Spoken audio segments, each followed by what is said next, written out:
Start.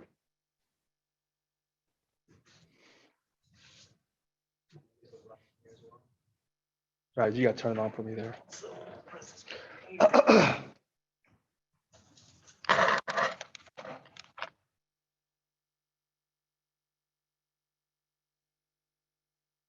Okay, I guess we're going live here.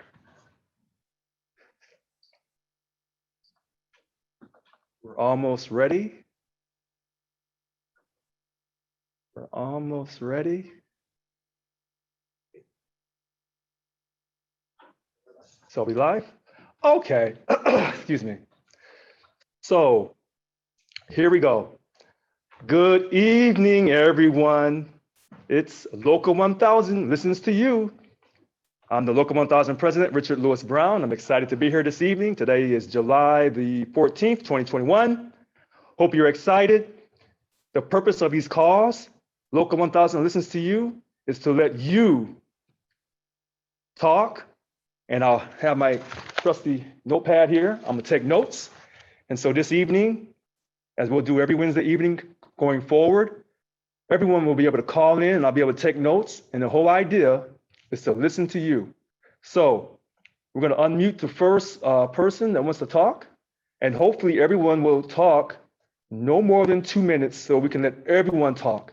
Because we want everyone to be involved, not just job stewards, but everyone that's represented by Local 1000, whether you're a state employee or whether you're UAW 2350, our fantastic staff here at Local 1000, or even our managers here, if they would like to chirp in and say a few words. I'm looking forward to hearing everyone talk tonight.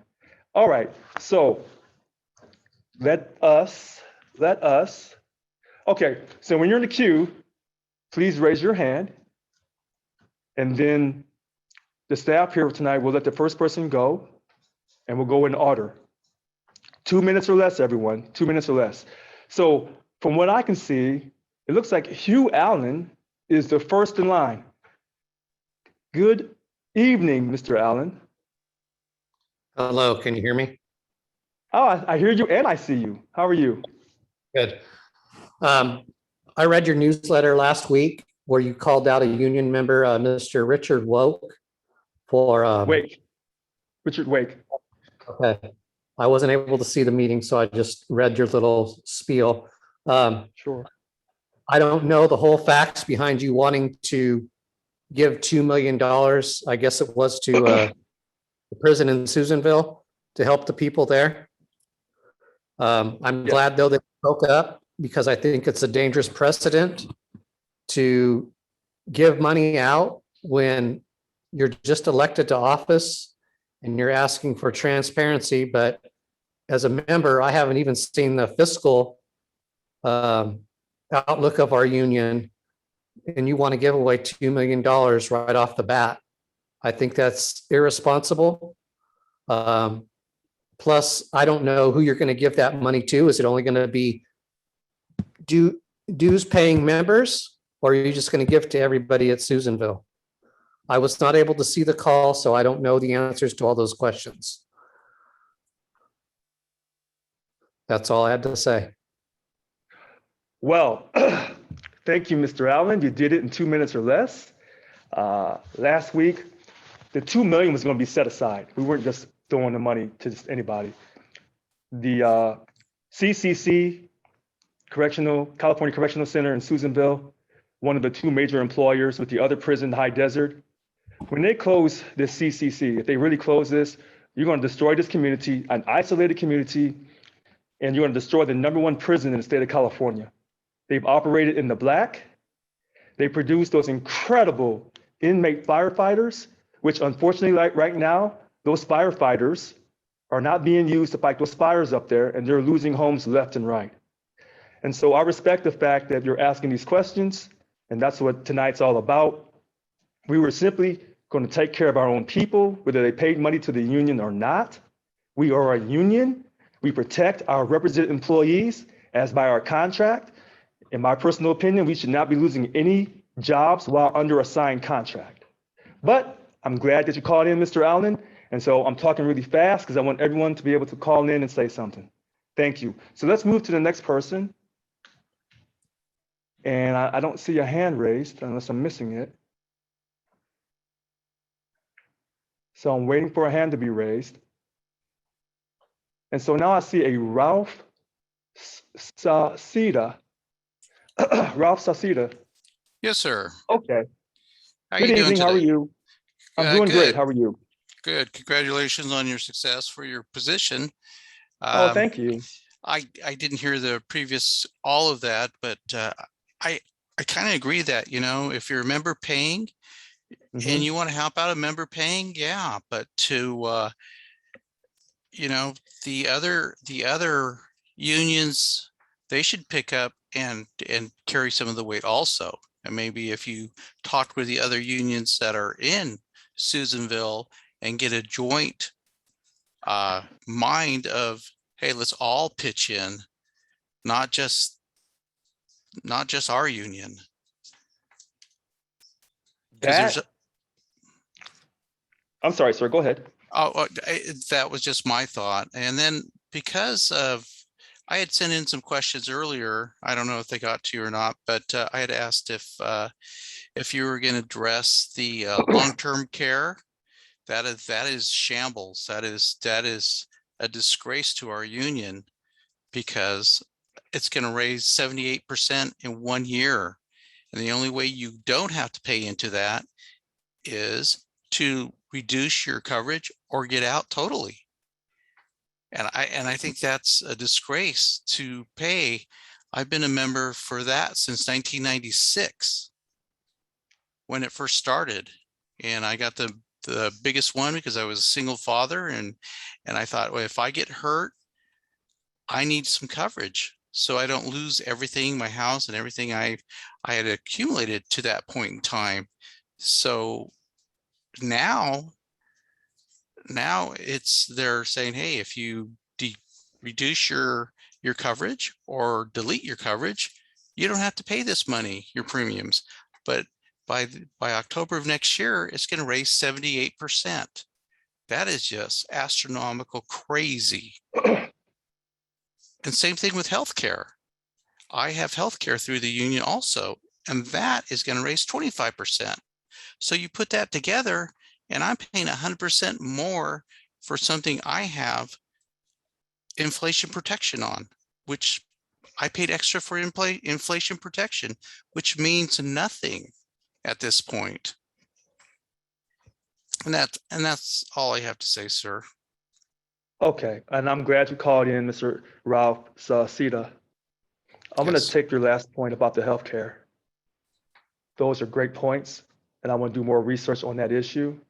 And I think more people are going to call and ask about the healthcare situation, along with some other financial issues. But I was thinking about something that the Chief of Staff, Donna Snodgrass, had told me a few days ago. So when we're talking about helping the people in Lansing County, because if they close that prison, it's going to destroy that community, destroy their lives, their children's lives. They're going to lose everything. I'm going to go to our purpose statement. And I rarely ever do this, but Donna asked me to do this tonight. I'm going to read it to you. Local 1000's purpose statement. It's right here. I'm not making this up. The purpose of Local 1000 is to have the power necessary to give our members and all Californians the opportunity to have a good life, live in sustainable communities, and enjoy the fruits of social and economic justice. We will achieve this by engaging and developing our members and by creating strategic alliances with key leaders and organizations who share our purposes and values. Let me read this to you one last time. The purpose of Local 1000 is to have the power necessary to give our members and all Californians the opportunity to have a good life, live in sustainable communities, and enjoy the fruits of social and economic justice. We will achieve this by engaging and developing our members and by creating strategic alliances with key leaders and organizations who share our purpose and values. This purpose statement tells you that what I tried to do to help the people represented by our union was absolutely the right thing to do. The right thing to do. Okay, let's move on. Let's go. Okay, so Hugh Allen has already talked. So we're going to go to a Denise Quinn Allen. Welcome, Denise.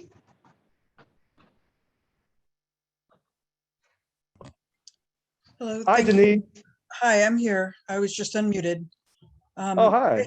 I have a question for you. One of the things that I'm very concerned about is the stewardship and the LAPS program that we have and the appointing of Mhm. stewards randomly. I've been a steward for years, too many years to count. And I was originally a steward when I took the weekend and was a steward 2 days after that. And I thought when I was released into the wild, holy cow, what do I do? I didn't feel that even the 2 days training was sufficient, and I kind of learned as I went. Later on, I was a proud graduate of the second graduating class of the LAPS program. And the investment that was made in the steward training, the 6 months that we were involved in that, it made us well more equipped to deal with the serious issues that we have going on in our various work sites all over. And the thing that I'm tremendously concerned about is that you've chosen to just appoint stewards. And I personally, I wouldn't get on a bus with a bus driver who was just appointed. You know, you've got to learn how to drive. I wouldn't get under the knife of a surgeon. I wouldn't have a lawyer represent me that was just appointed. I'm very, very concerned about you just appointing stewards, and especially stewards that have been dismissed for an HR1 policy. I'm very concerned about that. That's throwing everything back into the wild. What that's going to do is that's going to have just a bunch of angry, uneducated people who don't know how to represent anybody. They're going to get themselves into trouble, or worse, they're going to get the people that they're trying to represent into trouble and possibly terminated. That is the exact opposite of what a steward should do. So what I would like is I would like your explanation. Why are you appointing stewards without any certifications or training and just releasing them into the wild? Okay, are you finished? I Okay. am. So Denise Quinn Allen, that's a great question. And so here's what I'll say to you really quickly. I'm not disappointing anybody and everybody. People are contacting me because they love our union. People are contacting me because they care about our union. People are contacting me because they want to fight for people in the workplace. And because So of that, why not train them? wait, hold on a second. Please mute her, please. Please mute her. Okay, so again, I'm going to answer your first part. I'm not disappointing anybody. People are contacting me. They see new leadership and they see that they have a leader who's being transparent. And now they're believing again in the union. Let me be crystal clear in that. This LAPS program, the name it used to be called, it stopped in March of 2020. And therefore, everyone who wanted to be a job steward during the most critical time, during this COVID, were not allowed to do that. The program just stopped. And with my election, with the help of Annika Walls, we're bringing back that job stewardship program, and it's going to be the #1 job steward program, the very best. It's not going to be 6 months long. It's going to be expedited, fast track, 2 months, and it's going to be exciting. And all the people who've contacted me, they're going to go through this new training. And a lot of these people were former job stewards. They already knew how to do the job. But for some reason, because of their dissenting voices, for whatever reason, they were thrown out of the union. Everybody will have a voice in this union as when I'm the leader. That's how it's going to be. Now, some people weren't job stewards, but as they pointed out to me, they said, Richard Lewis Brown, we've been fighting for people all of these years and we were never recognized as job stewards. We know this contract better than you do. You just weren't job stewards. And they were winning their grievances on their own without the help of the union. However, Denise, the point that you made about maybe some people don't know what they're doing, that's valid. But you can't say that all these people who called me, I didn't go out looking for them. They came looking for me because they believe in the vision that I'm offering this union, which is why I won the election. So I respect your viewpoint. I have received your emails. I have not thrown your emails out. I have not ignored you. And so I wanted to respond to you as quickly as possible. But thank you for caring. And we want to thank you for your great service to Local 1000 as the job steward for many years. Thank you very much. Let's move on. We've already talked to you. We want to go to new people. So let's talk to a DLC President 772, Mary DeLaCruz. Good evening. Hi. Good evening, Richard. Thank you for taking my call. I think you're Very doing well. a phenomenal work.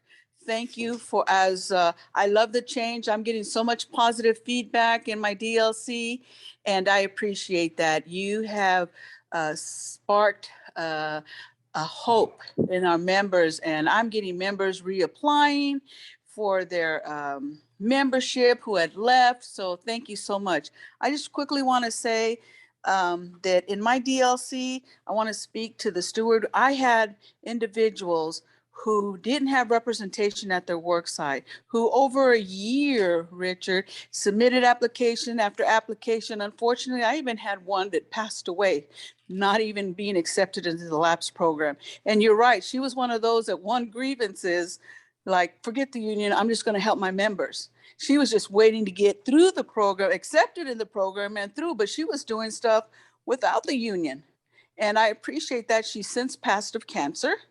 But that being said, and also some of these people that weren't being allowed, however the committee or however they picked who went through the labs, these were people who were on leave and for whatever reason got kicked off, but even were at the level of Scully representation and winning those cases, had many awards given to them by SEIU.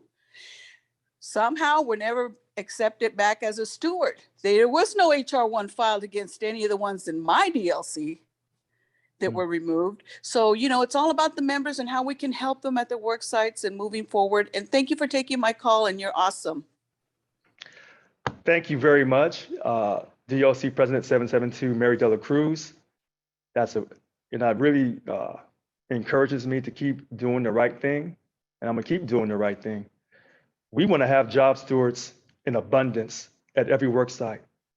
And oftentimes, for example, I work at the state treasurer's office.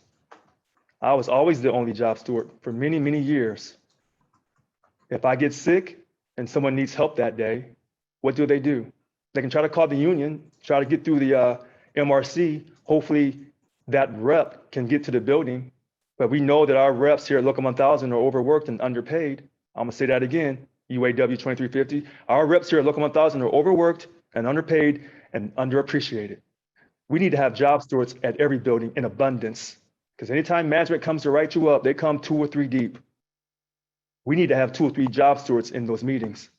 And so I know a lot of people think that I'm rushing and these people are not qualified.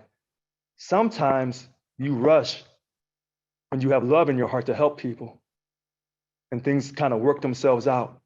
And we're not going to leave nobody on an island ever again. That is over. We're going to have job stewards. And by having more job stewards, we're going to increase our membership. And with increased membership, that's increased power, because we're going to create that strike fund. All right, thank you.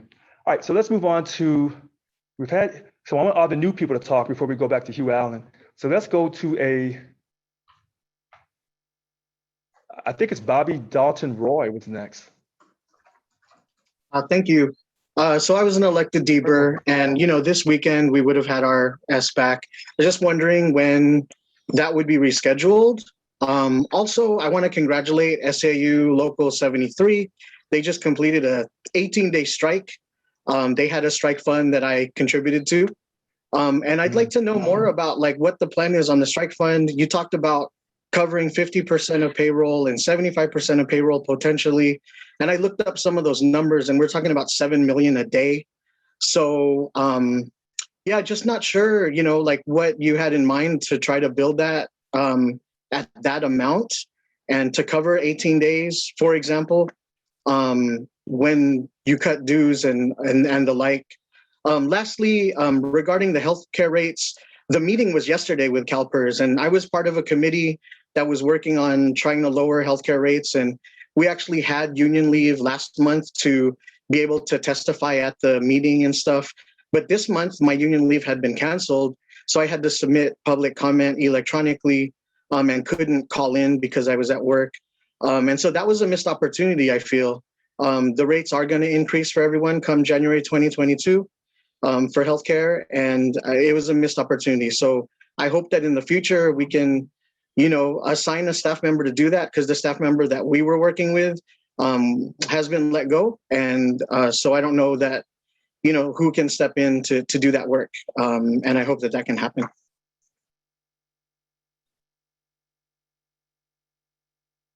Okay, thank you for your question, Bobby, and your comments. The strike fund, I'm going to have information hopefully by the 21st concerning that strike fund. And so the new CFO, along with the VP Secretary Treasurer, David Jimenez, they're working on this issue. If you don't have a strike fund, you don't have a union. I want to pay 70 to 75% of your check. Will everybody be able to go on strike that we represent in our union?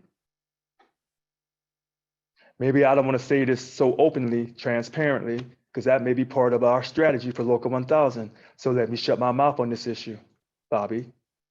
The union leave. Let's talk about that union leave for a quick moment. Thank you for your hard work you did yesterday. There's this idea that the bunk chairs lost their union leave because of Richard Lewis Brown. That's not true. Their union leave ended on June 30th because the former president didn't extend them out. That's why their union leave ended. And because their email access is tied to the union leave, that ended too. And when I found that out on July 1st through Susan Rodriguez, the bunk chair of Bargaining Unit 1, Chief of Staff down in Snodgrass made sure those emails were turned back on. It took them a few days. By July 4th, their email access had been restored. But I didn't end their union leave. The former president did. Going into the future, will people get union leave? Sure they will. Will they have to present something to validate what they're going to do while they're on union leave? Sure. The process has not changed. It really hasn't. But the idea that the bunk chairs get full-time union leave, when by our contract, they get state release time for meet and confers, we're going to start enforcing that. Will they need sometimes a little bit more time for union leave with those meet and confers? Possibly. And I look forward to talking to the bunk chairs in the future. So hopefully last week with that emergency board meeting, that didn't go over very well because they didn't have the patience. Maybe they'll have more patience with me in the future. All right, let's move on to the next caller. We're gonna go to Kobe McFadden. Good evening, Kobe. Good evening, Richard. Congratulations. Well, thank you very much. I'm very glad to see that you're doing well. And thank you for taking the time to allow me to voice an opinion. And I'd kind of like to address Denise's concern about stewards coming in and you allowing stewards to come in with no particular guidance. I have been with the state since 2008, and I was one of those ones that came in and had to get the 25 signatures and all of that good stuff. And yes, I agree that it would have been more beneficial to have more training at that time. However, I was persistent, and I also took the time to research the issues in my own office and talk to others and network and just build a good rapport with everybody. And so coming back to her concern about, just letting anybody in there, I can see the concern. However, I don't think that it's not something that we can't overcome, because right now we do need as many people as we can get, because nobody knows your office like you do. So like for me to go into another work site and try to understand everything about what's going on in their office, I've done that as well. And it's very hard, but it's a lot easier to start in your own work site and build those networks, build those that rapport with others and learn. And it made me a better steward. And then unfortunately, I was one of the ones that ended up getting removed. I didn't have an HR-1. I didn't have anything negative. It was a medical issue that I was out for. And fortunately, I got reinstated. I had to go through the LAPS program. And I appreciate that as well. It did help me with learning some new things. But going back to my initial stewardship status, I've done SPB hearings, I've done Skelly's, I have done, you name it, I've done it. And so I would just think that I would like for us to have open minds when it comes to allowing others to come in, because maybe they can pair up with somebody at their work site that's already a steward and kind of get that, get brought under their wing to learn and see different ways. Because at our work site, we have 1, 2, 3, 4 stewards, and we all have different ways of dealing with members. And we all agree that certain members will go to other stewards because they feel more comfortable. And you know what? I like that. I like giving them a choice.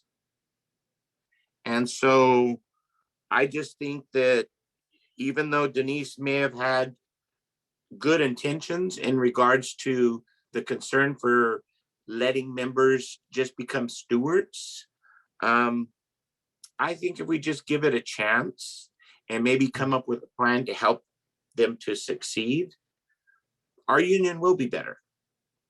And once again, I'm thankful to be a steward. I'm thankful to be a part of this organization. And I also want to say congratulations as well. And thank you for taking my input. And I'm looking forward to a bright future. Thank you. Thank you. Thank you for those beautiful comments, Kobe. Someone brought it to my attention that before they shut down the lapse in March or February of 2020, that some people had entered into the program and they never completed the program, but they were still considered graduated. And so they were still recognized as being job stewards. So the idea about having an open mind, I think that's something that is, quote, challenging the status quo of our union, having an open mind and doing things differently. And so when you do things a certain way for so many years, when someone comes and speaks much differently, it sometimes it makes you afraid.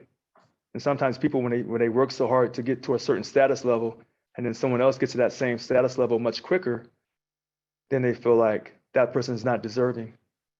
What we're trying to do is move somewhat quickly to revive our union. That's what we're doing. So I greatly appreciate your comments, Kobe. All right, so we're gonna move on. The next person is Victoria Martire. So you see me looking up, I'm looking at the screen here.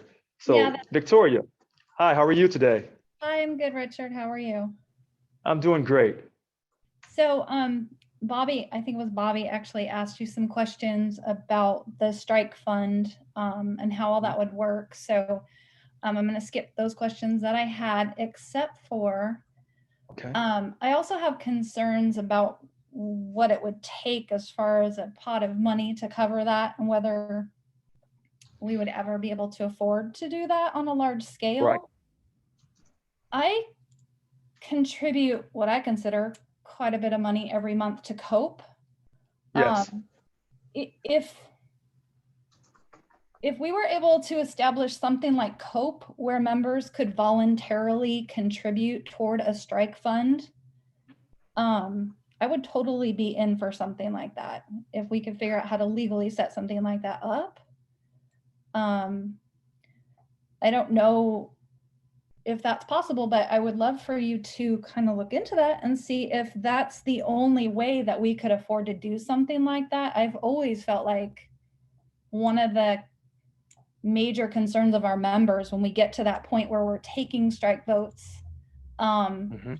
is I can't pay my bills if I'm out on strike. Who's gonna put bread and milk on my table? So that was what I wanted to kind of bring up and kind of put that little idea out there for you and see if that's something people could look into.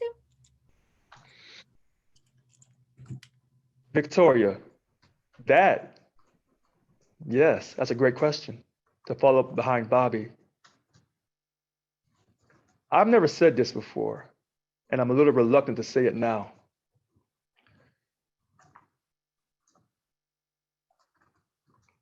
The COPE money that you contribute is extra money that goes to international.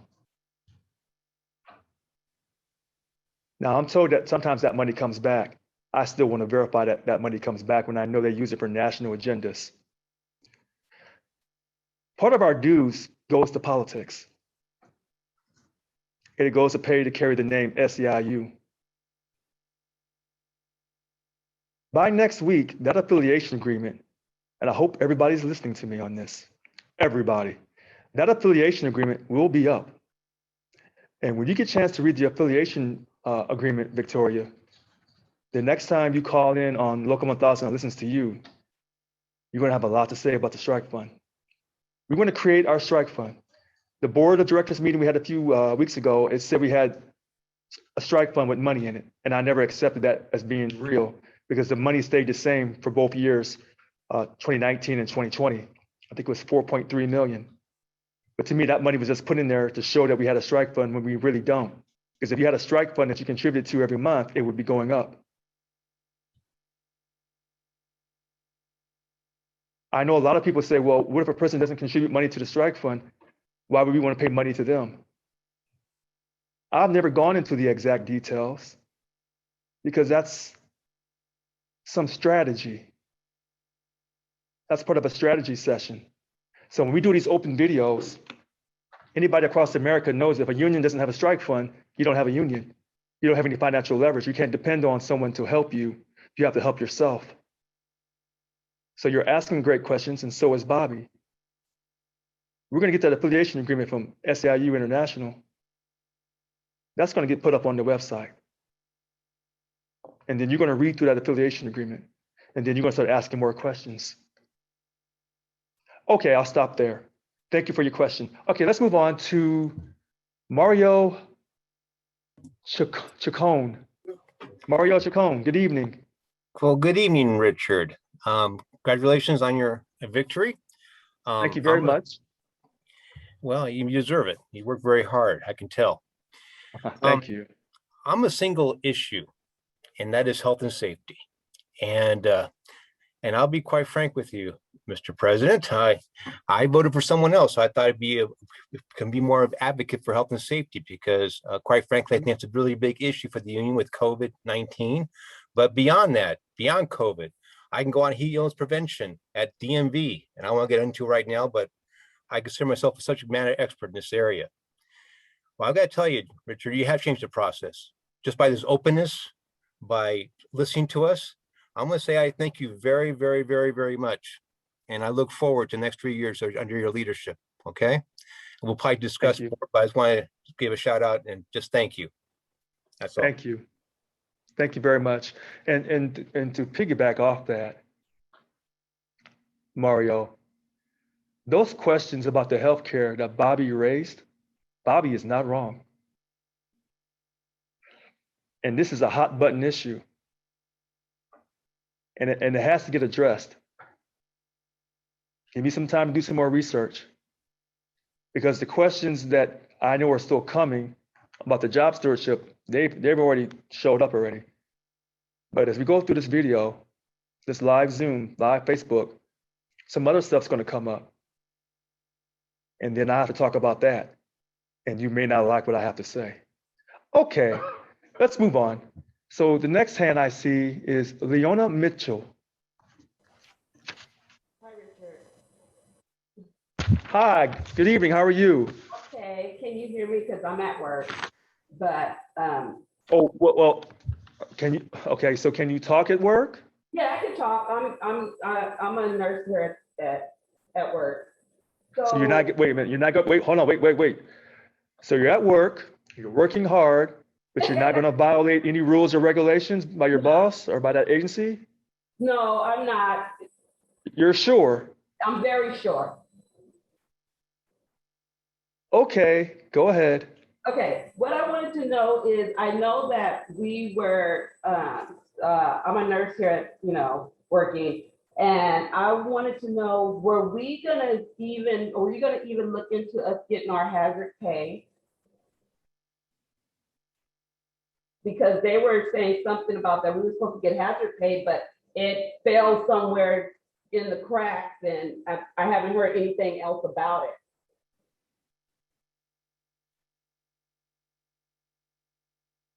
Do you want me to answer now? Oh, yeah, you can answer now. I just want to know. Okay. I don't have good news right now. As you know, they said we're 76 billion surplus. 27 billion federal money from the federal government. In this budget that Governor Gavin Newsom just signed a couple of days ago, July 12th, I believe, it talks about programs. It does not specify about essential worker premium pay. When you say hazard pay, essential worker pay, COVID pay, premium pay, it's all the same thing. It's all mutated. It's all evolved. So when we got those stimulus checks under President Trump, and then we got one under President Biden, but all these different terms mutated. It's just money from the federal government. And there's no guarantee, because of the budget, how it's written, that we'll see any of that money. I'm not very happy. I'm not happy at all. It was also brought to my attention by the staff here at Local 1000. There's some rules from the US Treasury. First rule, telework is not essential. It's not an essential worker. I'm gonna say it again from the US Treasury. Has nothing to do with the former president, has nothing to do with Governor Gavin Newsom. This is from the US Treasury, the federal government. Telework is not considered essential. That doesn't sit well with me at all. And then they have something else about caps on the salaries, on who gets the money, because it's supposed to be for low wage workers. That doesn't sit well with me either. How many people in our union went to work in CDCR and put their lives on the line? Too many.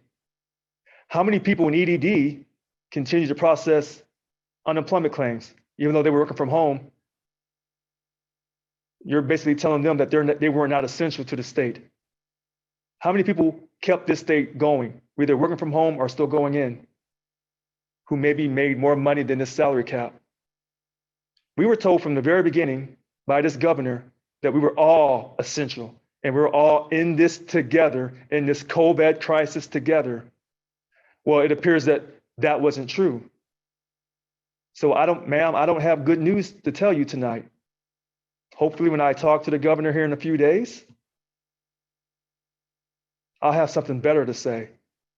That federal money, he has total control over. Total control. It's unfortunate that we lost 2 days of pay for a whole year. That should not have happened. Because if it had not happened, you probably wouldn't be needing this federal money. We didn't enforce our contract.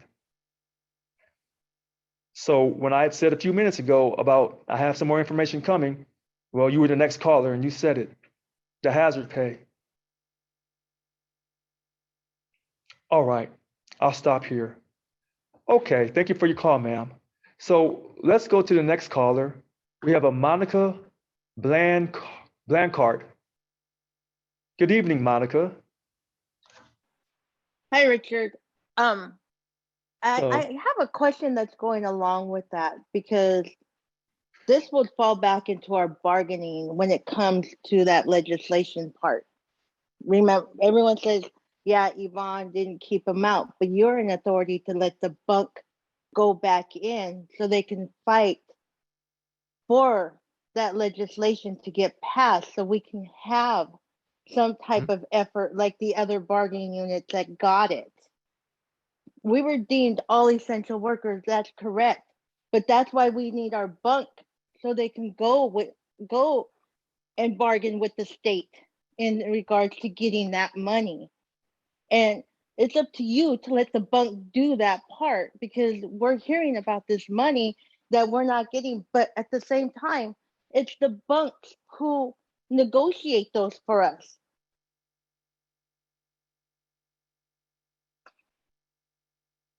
So, Monica, as the chief negotiator of the contract, the president sets the pace. That's the first thing. The second thing, you're right, the bunk needs to come and fight for this. Unfortunately, they're not fighting for anything because there is no money in the budget that's deemed for essential worker pay. Now, this is what was reported to me by the staff here at Local 1000. It was also reported to me that no other state employees of any bargaining unit has received anything in federal money. Now, that's what was reported to me. No federal money has been received by other state employees. If they signed new contracts, if they got bonuses or whatever, that had nothing to do with the federal government. This is what was reported to me yesterday in a 2-hour meeting. Was I given the wrong information, Monica? I don't think so. I trust the staff. This is what they told me. I'm going to work with the bunk chairs. You know, when we tried to do the emergency board meeting for Lassen County for CCC, the bunk didn't show up. So when you talk about fighting and fighting for the money, well, I was fighting for people whose jobs are going to be over here. And it's not going to be on June 30th, 2022. They're trying to close that prison out much sooner. And that's why I had that emergency board meeting. So you're right. I need to work with the bunk chairs. And hopefully the next time I call an emergency board meeting and we take that vote to help the people in Lassen County, that'll be a start of something great. It'll be the start of our union coming together, working together, regardless of our differences and our alliances, and serving all represented employees as dictated by our contract, not just dues paying members. And as I read to you this purpose statement, the purpose statement says that we can help everybody. But it appears that when we try to help Lassen County, the bunk chairs didn't want to go and fight for them. And when I went to Lassen County, to that prison, I went to both prisons up there last week. They didn't talk about the bunk chairs fighting for them and their jobs. They never mentioned those bunk chairs. They never mentioned their names. So I respect your call, and let's keep pushing to work together to unify our union.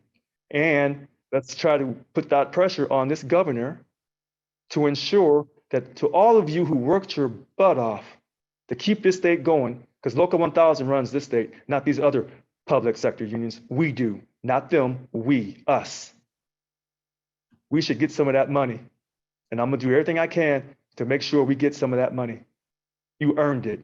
Okay, let's move on. So I see Hugh Allen is back. I don't see any other hands raised. So we're gonna go back to Hugh Allen. Hello, Hugh. Hi, thank you. You know that little card you held up with the little, Yes. I have a real problem with that because Okay. first of all, I want you to hear me out. I want to Sure. know your vision. When I see that card, I think about the last leader.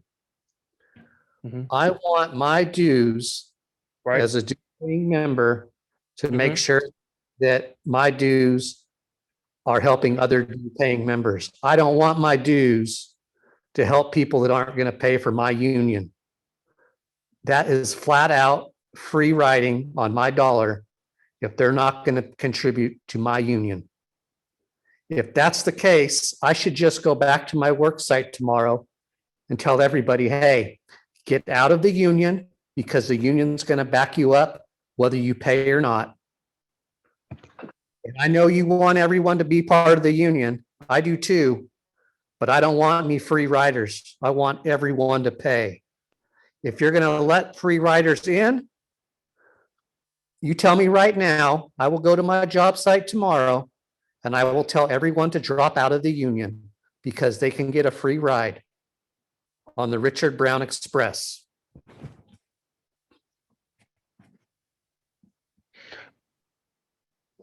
Okay, well, thank you, Hugh, for calling back. So let me take a few minutes and let's talk about this, because this has been an issue that the staff has kind of asked me about. A lot of people have asked this question.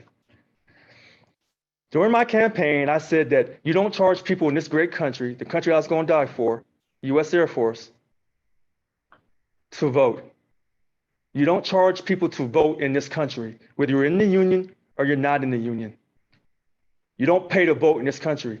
Not one time in my campaign in 2018, 2015, or this current one, 2021, that just passed, did I say that a person who's a non-member should get the benefits that members get. I never said that. What I said is, when it comes to voting, you do not charge someone to pay to vote. And as a black man in this country, I'm gonna hold my ground, I'm gonna stand my ground, and I'm gonna keep saying this.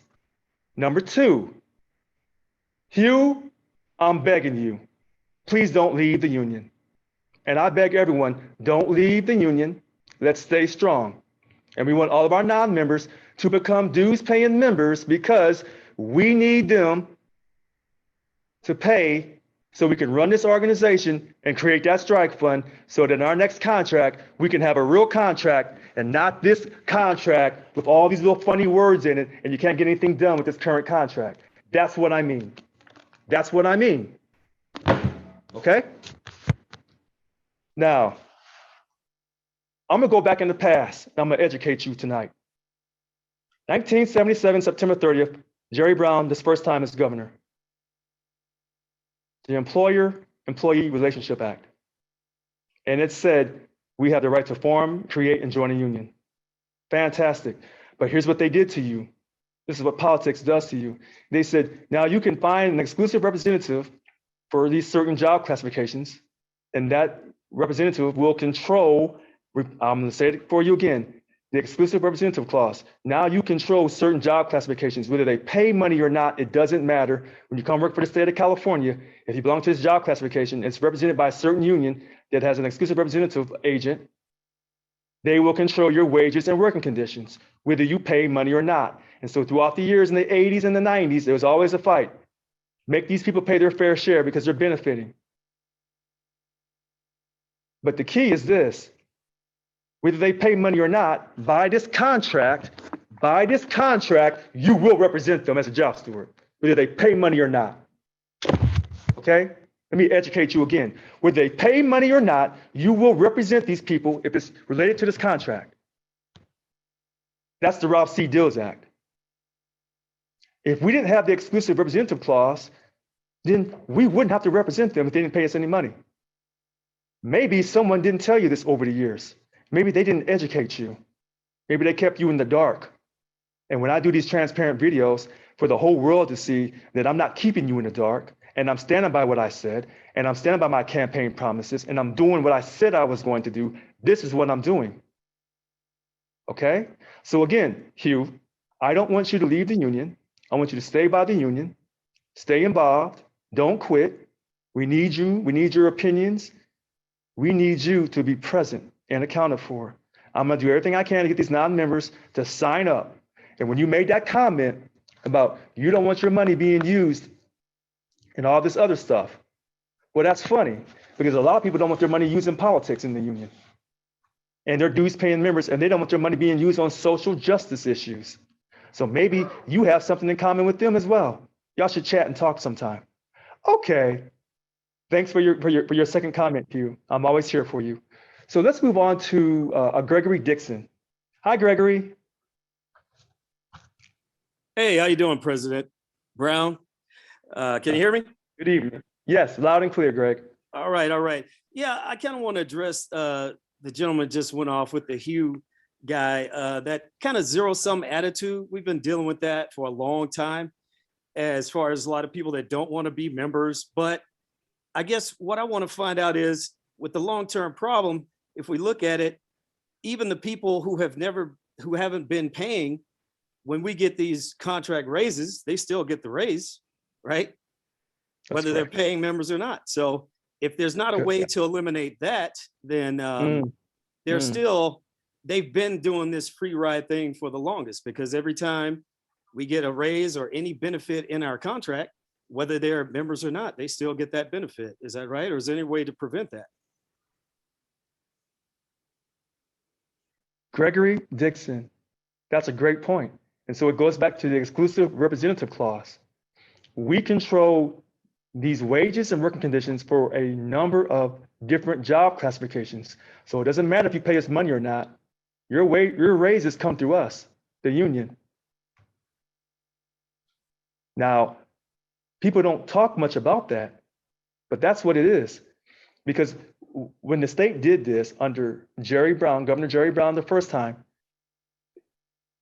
allowing people to unionize, create unions, fantastic. But here's what they did. They got the upper hand, the state did, because they said, find someone to represent you, and that way you'll control these wages and working conditions. And therefore, if you find an agent to do that, and then you can basically work with that union president, you can basically control that union. You can control it and you can keep labor peace, and you don't ever have to worry about the union going on strike if you can control that president. And this is what has happened to Local 1000 and to all the other public sector unions in the state of California. The exclusive representative clause. Now, if we didn't have that, then we wouldn't have to represent people who didn't pay us money to the union. And those people would be able to go out and bargain for their own money, bargain for their own contract.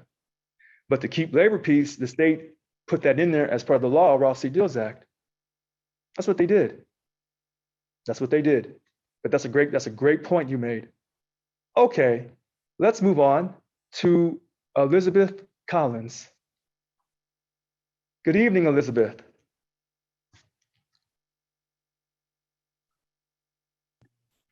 All right. Good evening, Elizabeth Collins. Good evening. Can you hear me now? Yes, I can see you as well. Oh dear. Okay. All right. Okay. I have a few comments. I do believe that I've sent you some comments through Facebook, and I just need to encourage all of our union members. Number one, when you join an industry that has a union, the first thing I've always done is always suggested that the people read their contract, have an idea what's in there, and know that you've got so much support. In the past couple of years, I've had to really rely a lot on my union stewards, my union supports, and there is nothing more impressive as a union member when I get Terry Hibbard and Nick Mannion and Rhonda and Vincent and Karen coming in and supporting me. And I never envisioned that. I never got that with my, when I was with CalSTRS, but CalSTRS is a much smaller union, but it's very active as well. SEIU is huge. The contract is huge. And it can be very complicated, but I think it's very imperative that union members not only know their contract, but understand that the union is there to support you as an employee, period. And I think that that would be the best way to show why it's so important to become a union member, because then you get the added benefits. If a situation occurs where it goes beyond the scope of what the union can do to provide somebody support. They can only do so much for a non-paying member, but it is a very impressive item to use to get people to draw them back into the union. It has a lot to offer. It may seem that it doesn't, but it does. And an injury to one is an injury to all. And that has always been my motto, is that there's support out there for you. There should be no reason why people tolerate the the injustices that management puts upon their staff. And I had another comment that I wanted to make, and it's just kind of left my head. Anyway, I may have to raise my hand again. But thank you. That's it. All right. For John, and just do the job the best you can. And we're all rooting. I'm rooting for you. Well, Elizabeth, thank you very much. Maybe you don't know this, I'm behind in my Facebook. Usually I'm Facebook tough, I'm Facebook ready, but I'm behind. I'll catch up. Just bear with me. I'll catch up. And you make a great point about knowing the contract. I thought I knew the contract, and every day I find out there's more stuff in that contract that has funny language in it. It reads kind of funny. For example, hopefully I can speak to the bunk chairs of 17 for the RNs, 20 for the LVNs, concerning CDCR and this overtime stuff, this mandatory overtime, and the way it reads in our contract. The language is kind of funny. And if you look closely at our contract, a lot of the language is very subjective, and it appears that it gives benefit to the state and not to us. We can't have that again. We have to have a much stronger contract with stronger language. I get emails every day, and I'm gonna start stacking these emails into this folder called the new contracts folder. And hopefully the bunk chairs and the D-Birds are getting the same emails.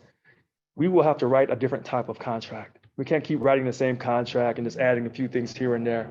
That's not gonna work. That's just not. People don't have confidence in our union because they don't have confidence in the contract. We have to create a whole new way of doing things. And we're going to do that. But it's going to take some time. It's going to take some energy. It's going to be some growing pains. It's going to be some hurt feelings. We're going to get through this. I know we will. All right. So let's move on to Leandra Jones Villa-Otto. Good evening, Leandra. Hi, good evening. Thank you for taking my call. You're very welcome. I had a question. Since we are going to be removing ourselves from politics in order to create the strike fund, what will our engagement be with the community and other organizations to strengthen the union further as far as getting the representation that we need? I was at the other meeting and I listened to the recording, and one person said, if we're not involved in politics, how are we going to get to the table in order to, have those discussions about things that are going to be affecting our members? And so I wanted to know what community organizations we're going to be, linking up with in order to strengthen the union, since we're not going to be doing the politics. Because I don't know if just having a strike fund is enough, or is it going to be something like, we have a strike fund, so anytime something happens that we don't agree with, we're just going to say we're going to go on strike? Was that the plan and intention? That was my question. Thank you, Leandra. The question about the community and how much money we're going to continue to spend, that's a good question. And I would say this, all this money we spent in the community in all these years, did it prevent the furloughs? That 3-day furloughs with Schwarzenegger, did it stop that? All your political alliances, did it stop the furloughs? Did it stop that Democratic legislature from agreeing with Schwarzenegger to furlough us? The 2010 POP under Governor Brown, under that contract, did our community involvement stop that? Did our strategic alliances and working with key leaders, did it stop that? While under that signed contract from 2010 to 2013, we had another POP, 2012, under Governor Brown. So that was 2 days with Governor Brown, 3 days with Schwarzenegger, 2 days with Governor Brown. So all of our community involvement, activism, publicity, name recognition, did it stop the POP from 2010 or 2012? It did not. And so when we look at these strategic alliances, Many of our people think that we have this great alliance with our current governor, Governor Gavin Newsom. Did that stop him from taking 2 days from us, from asking to give up 2 days and threaten us with a furlough if we didn't give him 2 days? Did our alliances and our community involvement, was that impressive enough to convince the legislature controlled by Democrats to say, do not ask those people for their money? I don't think it did. So all this community involvement, all this social justice, at the end of the day, we lost 3 days under Schwarzenegger, 2 days under Governor Brown on his second go around, and 2 days immediately within a year or two of this current governor. So we lost 4 days with Brown and Governor Gavin Newsom. We were scheduled to lose 2 more days. That didn't happen, thank God. So 4 days with those two and 3 days with Schwarzenegger. I don't know how much money you have to lose. I really don't know. And the OPEB, we contribute this 3.5% to this OPEB. So this 1.05% pay increase over 2 years, Leandra, I don't know if you're getting ahead. I've gotten several calls. These people telling me that it's not enough, that this is peanuts and doesn't keep up with the cost of living or inflation. So all this community activism, all of it, what has it really done for Local 1000? That's a question to everyone that says that we have to stay in politics. I don't see it. I don't see it at all. Okay, let's move on. So I see Denise Quinn Allen, but I don't think we've talked to Valerie Brooks yet. So good evening, Valerie Brooks. Good evening. Okay. Hi, Richard. Thank you for taking my call. You're very welcome. What I'm understanding, you just answered her question, is the strike fund. So if they want to cut our pay or whatever, we go on strike. Is that what I'm hearing you say? Because you say, no. Okay. No, I don't want to cut you off because people think that I always cut people off. So I want to allow you to finish your whole train of thought and then I'll respond. Okay. And then the second question, and I don't know if you answered this because I was off somewhere else, but there was a question regarding the $2 million you want to set aside for Susanville. I want to know, are you saying the $2 million is for all employees, whether they're union members or not? You wanted to help them. So my question is, if that's the case, why am I paying $90 a month? I can just stop and still get the benefits. That's all I have. Okay, so Valerie, that's a great question. The $2 million for Susanville was for all the impacted represented Local 1000 employees, not for the whole Susanville community or Lassen County. It was for the California Correctional Center, CCC, for those Local 1000 represented employees, whether they pay dues or not. It was for them because they're not guaranteed to get a transfer to High Desert or some other prison. You know, they may face being put, they may be laid off, they may be going to SRA lists, but they're not guaranteed relocation. And some of them don't want to leave anyway because it's going to just destroy their whole family because that's their foundation, Lassen County. So we want to take care of our people. And if you really want to show how important a union is, come and help someone that's represented by our union when they didn't think they could get help from the union. And what you'll end up doing is you'll drive up membership because people will see that the union cares about the people and not about the politicians, that we put our people first. And that's the only thing we should be doing, contract negotiations and job representation. And the fact about CCC is if you close that prison, then what keeps you from closing High Desert? What keeps you from closing all these other prisons in these rural areas? If you knock off one, you can knock them all off. That's a problem. We don't want to see anyone represented by our union lose their job while under a signed contract. Can't do that. That's no good. But that's for represented employees of Local 1000. That's not for the whole community of Lassen, for Lassen County. I'm going to go back to that strike. because this has been something that's been said about me throughout my whole campaign and up to now. Let me send this message quite clear. Our current contract has a no strike clause in it. That's what they signed. That's what we have to abide by. I've never told someone that we're going to go on strike with a no strike clause in our contract. I've never said that. What I have said is, don't sign a contract with a no strike clause unless you're guaranteeing those wages, those working conditions, and no job loss. If you can't guarantee those three things against furloughs, POPs, or any other type of wage reduction, safe working conditions, and not asking people to do COVID tracing and do all that stuff, no. And to make sure that those jobs are protected while under that contract. That's what I've said. That's what I've said.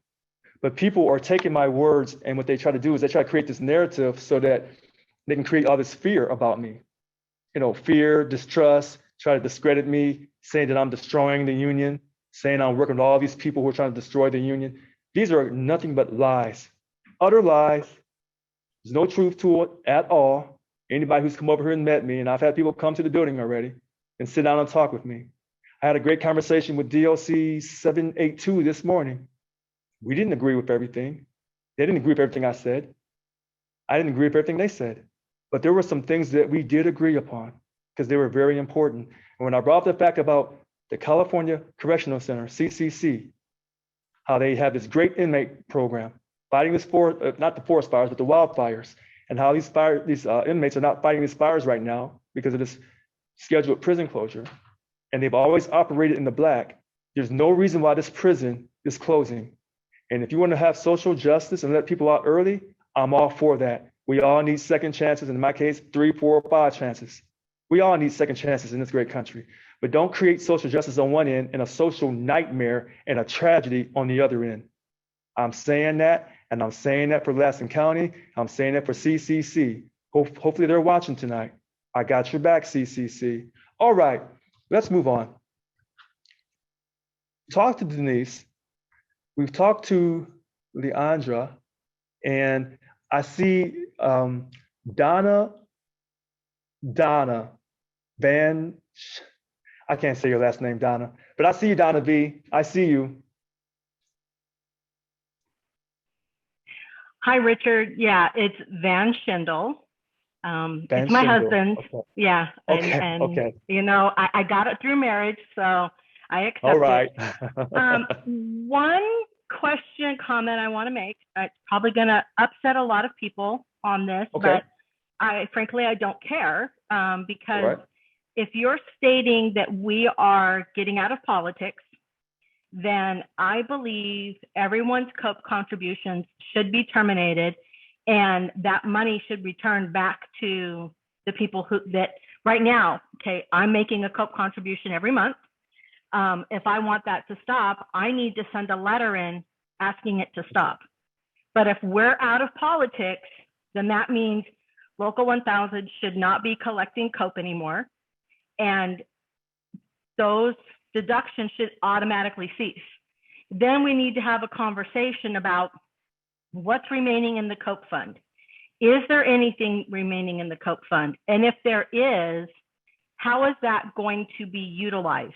As a union, are we going to agree to use that for something else to propel our union forward? Or are we going to request that it be returned to those who paid it in?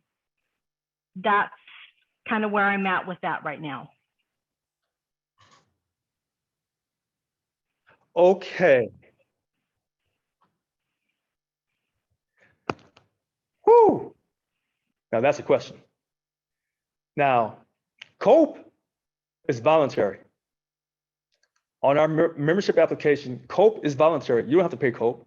If you want to end COPE, just send a letter to the union and they'll end it. That money does not get returned. That money goes to DC. That money does not get returned. But that's voluntary. Some people want to continue to spend money with COPE that goes to DC. And to be honest, I don't see anything wrong with that. If you want to spend money on politics and you want to put it on COPE and send it to DC, that's fine, because that's part of our affiliation agreement. That's why I said that affiliation agreement, and I hope everyone is hearing me loud and clear this evening, That affiliation agreement is going up next week. I don't want to hear no pushback. And then you can read through the affiliation agreement and you can see what it says. And then eventually I will have a conversation with Mary Kay Henry, our SIU International President. And this issue will come up along with some other issues. So I don't want to go too deep into this, but you can stop your COPE contribution, Donna B, at any time. But some people feel so strongly about that COPE contribution, they want to continue to pay it because they want this union to stay involved in politics. I respect that, but it just won't happen with me. So if you have a strong conviction about politics and the role it plays in Local 1000 and you wear the color purple, I'm still going to love and respect you. I'm still going to fight for you like I fight for anyone else in this great country. Because everyone represented by Local 1000 has my equal love and respect. Some people will never wear purple. Some people will not put that purple on, but others will. We're going to unify this union. The COPE, like I said, goes to DC. That money does not come back. I'm told it comes back if it goes over a certain amount. I want to see it in writing. So you can end your COPE anytime you like. And I'm not asking you to end your COPE. If you feel strongly about Local 1000 being involved in politics and you want to send your money through COPE to Washington, D.C., then you should continue to do that. I am not going to censor your voice. I'm not going to shut your voice down the way they've shut my voice down or they've attempted to shut my voice down because I'm not a hypocrite. Okay, let's move on. Oh, so I missed someone. I apologize. Cassandra Armani? I'm sorry, Cassandra Shannon. Shannon. Yeah. I'm so sorry. Thank you. Okay, I'm sorry. I'm sorry. I'm sorry. Welcome to the club. That's right. as good as I can give it to you right now. Welcome to the club. The no strike clause, you did mention that we have that. I have a couple of concerns. One is about you and your statement about people lying on you or, as you say, saying things that you didn't say. Lies can be disproven over time. So please, I'm asking you to stop saying people are lying on you. If they're wrong, and time will tell who was the one that was right, who was wrong. So let's get off of who had any assaults against you, who doesn't like you. We need to get on with business. I don't care what they think about you. You are now my president. I have to respect you. Everybody will learn to respect you just as they learned to respect Yvonne. Even those that didn't like her, they still had her respect. And she was treated with that. And I as a member and a previous DBER part of the bargaining units of bargaining unit 3, I've had to learn to respect people, and that's by watching them over time. Please give us time to get to that point, and let's stop all this stuff about people saying things about you. They talked about Jesus, they're gonna talk about you. Oh, wait. I want to. Hold on. Okay. Hold on, Cassandra. Wait, before you finish your train of thought. I know how you feel, and I respect that, but I'm gonna keep calling these people out. I'm not backing up, and I know you and some other people don't like that. In fact, one of my childhood friends doesn't like that. But this is who I am. When you call me out and say all these things about me, I'm gonna call right back on you, and I'm still gonna unify the union, and I'm still gonna keep progress, and I'm still gonna unify us. But I'm not gonna let you say, not you, but people who are creating this false narrative, they will not have the last word. Please continue. Please continue. Okay, and that is like I said, time will tell. That's right. That's in right. In 77, when we had the union put in by Governor Brown, we also had fair share at that time. So there was no one who was not a member. Everyone paid. If you were choosing not to be a full member, you didn't have to pay the whole thing, which equipped it.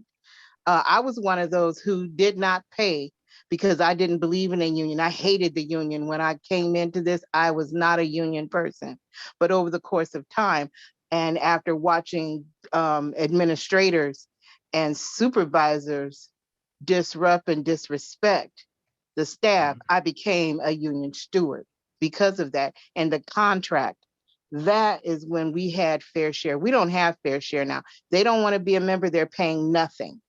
And our contract, and we may need to go to court on this to say, if you are not a union member, when we go to deal with our contract, you keep your pay at whatever you can negotiate, and we'll get our pay at what we all as a collective negotiate. Some will get really high, some will get nothing. And that could be something that we go to. Because this idea of giving anybody anything because they did nothing and we're going to represent them because it's a contract, that's something we need to put into effect very soon. Because many of us, I will pay my union dues. I know what it's like to be on the outside and not having anybody support you. And suddenly somebody, your hero comes, and it's the union that stands beside you as you're standing with your co-workers and supervisors who have all the power. And now I have the power too. And we can discuss and debate and have processes to get through stuff. I've been in organizations where there was no union and we were pushed aside. And whatever the boss said, that's what we got stuck with. So this is a little different. The members, so I would like for you to remember that at one time we were fair share. We're not anymore because of the James Act from the Superior Court. So we can't make people pay or join a union, which is fine. So I have no problem with that. You don't want to be part of the union, that's cool. But we should not have to do anything for anyone, including their pay. If they want their pay to be in with ours, then they have to be with us. And as far as being able to vote, in order for me to vote in this United States, I must be a US citizen. That's my membership clause in order to vote. I'm not paying to vote. I am a member because of my legitimacy of being a US citizen or becoming, going through the process of becoming a US citizen. Until I am a member, I cannot vote. Until I'm a steward, a union member, I have to vote. And my final statement is, I've had representation by union stewards who had the 25 hours and the votes and all that stuff. It was very dismal. They couldn't give me information. That contract is 1,000 pages long. I'm a teacher, so some of the stuff they're sitting there looking at, I don't understand. There's stuff that other union members who have to have bids, I didn't understand as a union member, even looking at the contract. It took that training that we went through to understand that and to just put someone in. And I've known in the past, many people became union stewards because they were in trouble. We don't need them to be union stewards because they're in trouble and they're not going to sit there and fight for anyone but themselves. So are we doing, and this is my question of all of my statements, what are we doing to legitimize stewards so we don't have people walking around who are less than capable and corrupt in their process representing the union, especially in front of administration? So let me try to address your points really quickly. Number one, we're glad that people want to be job stewards.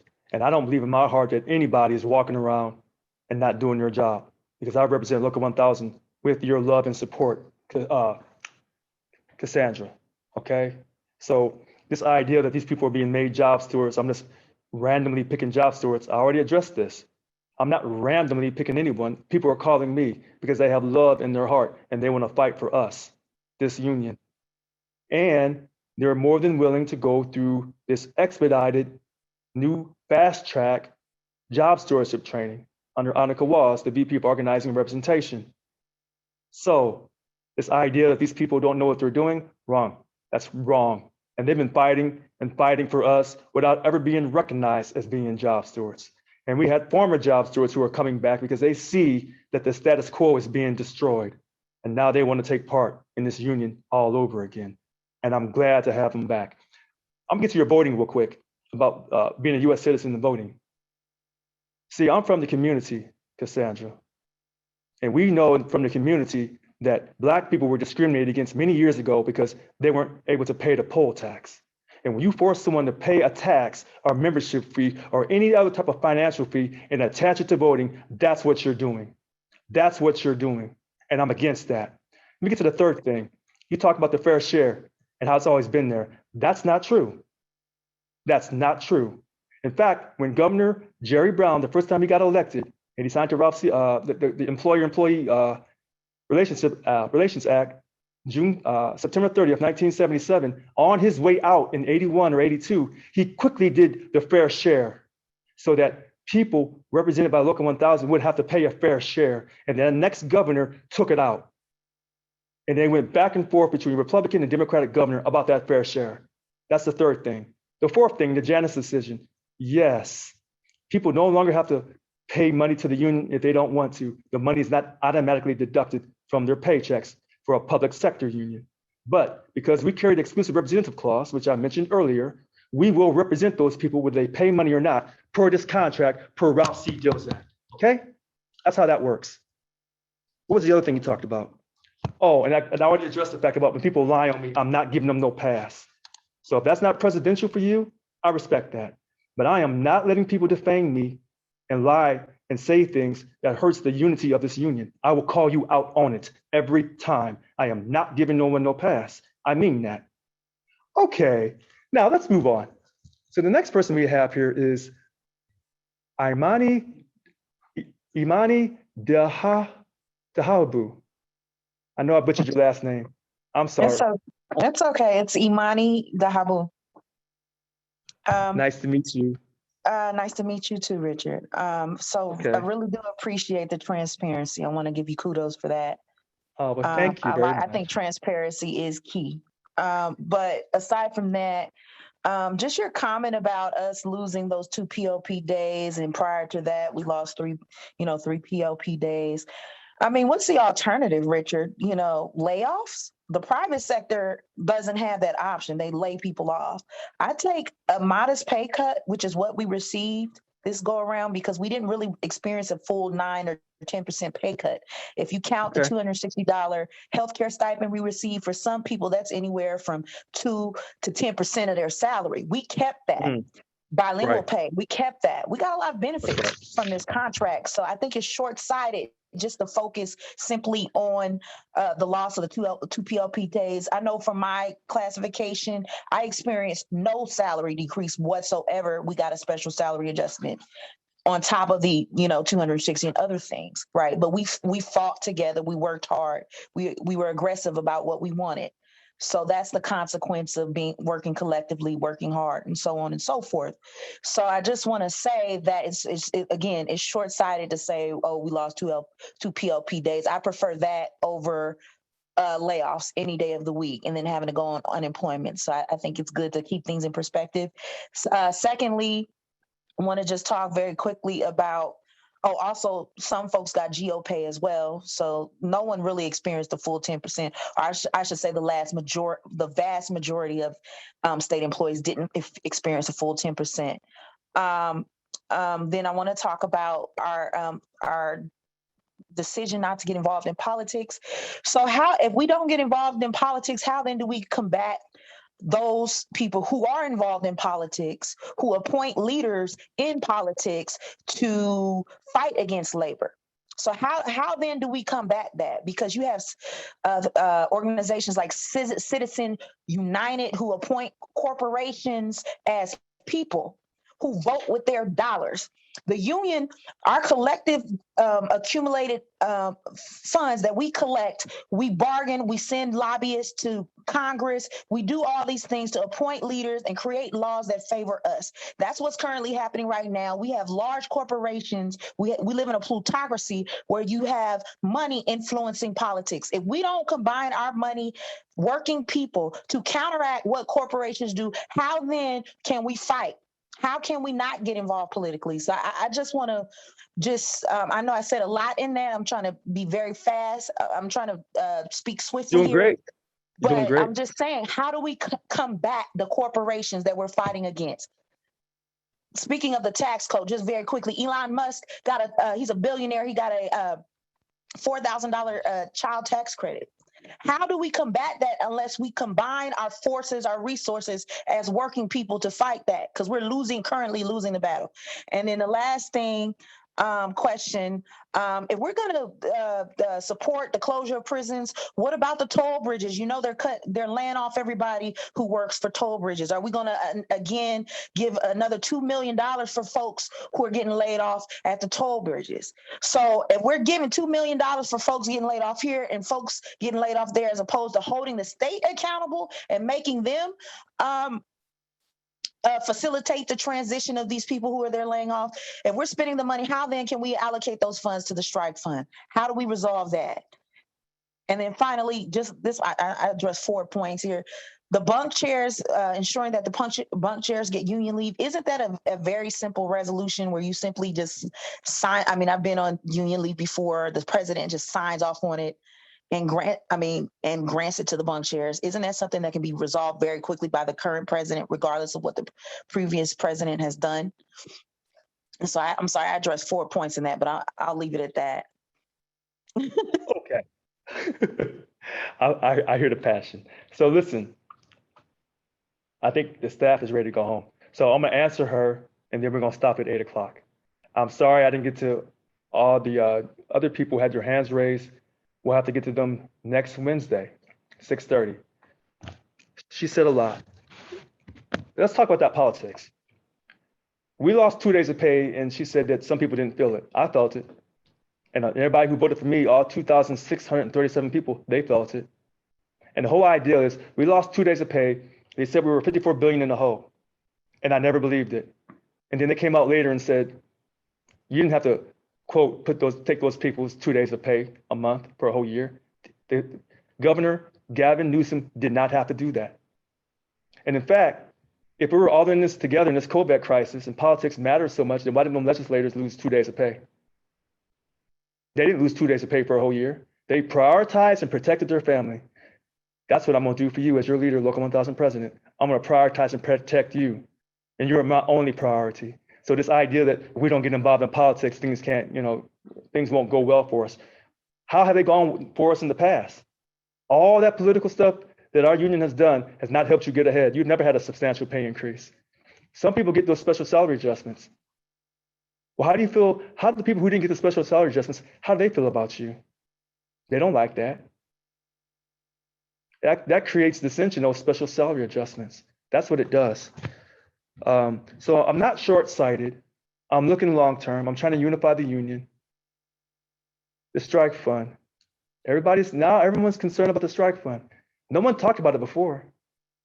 No one even cared. But when I talk about putting money aside for that, now people are really concerned. I'm gonna go back to Lassen County, CCC. When those people, if they lose their jobs because of that prison closure, you're gonna destroy that community. The toll bridge operators are in urban areas. Toll bridge operators, you shouldn't have lost your job. You shouldn't have. You should be put back on those toll bridges. And I have a feeling once the state of California loses enough money, they'll put you back. I have that feeling. I really do. Now, she also talked about the bunk, and I'm gonna end it with this, and I'm gonna end this Local 1000 listens to you tonight with this bunk. She's right, Amani's right. I could extend out the bunk chairs for union leave. I could. But that contract says that for meet and confers, we can use state release time. But the bunk chairs are used to getting their way. They're used to having full-time union leave. And it hasn't always been like that for Local 1000, but that's how it's been for a few years. Maybe if the bunk would have called me as a group and said, look, Richard, why are you doing these things? Let's talk this out. Maybe if they had gone up there with me up to Lassen County and walked those 2 prison yards, then maybe we could have developed some type of chemistry, some type of spirit of unity. And they would have said, we have to help these people. They still haven't called and said, what do we have to do to, quote, help the people in CCC, other than submit a substitute motion saying, let the state do everything. I don't agree with that. I don't. And I'm telling the people in CCC up in Lassen County, you have my love, you have my prayer. and I'm not giving up on you. And even though people in the union don't want to help you, I'm trying to help everybody in our union, whether you pay money or not. And hopefully that's going to encourage people to become dues paying members because their president cares about them. At least with me, you can call me on the phone, you can text message me, Facebook message me, come on my videos, come on tonight. You can yell and scream, and I won't shut you down. I won't censor your voice. I'll let you talk 2 minutes, hopefully. But tonight is about letting you talk. So I try to talk really, really quick and let you dominate the conversation. And I try to write as fast as I could. I try, and I'll go back and I review. But what I'm hearing over and over again is the fact that we're not going to be involved in politics. That scares people to death. But for other people, they love it. And so our union is really split on this issue. And I still haven't been asked the most critical question about which political matter will I, quote, say, yes, we will be involved in that situation. You still haven't asked me that yet. I'm waiting on you. I'm just waiting for the right question to come across so I can say, you're right, we have to be involved in that matter. And I'll keep waiting until someone asks me. And then I can open up and really, really talk about, yes, we have to be involved in this particular matter that involves politics. Okay, it's been fun. It's been fun tonight. We're going to have more fun with these Local 1000 Listens to You calls. Don't give up on the union. You have my number, you have my email, you know where I work. I don't work from home. I come to work every day. You come to the building, call me, I'll come outside and bring you in. I can't say the staff's going to always be here because they do them. They work a hybrid. Sometimes they're here, sometimes they're not. I don't know. I just come to work every day. Okay. Thank you for your time. Have a great evening. I'm Richard Lewis Brown, Local 1000, your president. Thank you so much. Have a great, great evening. Thank you.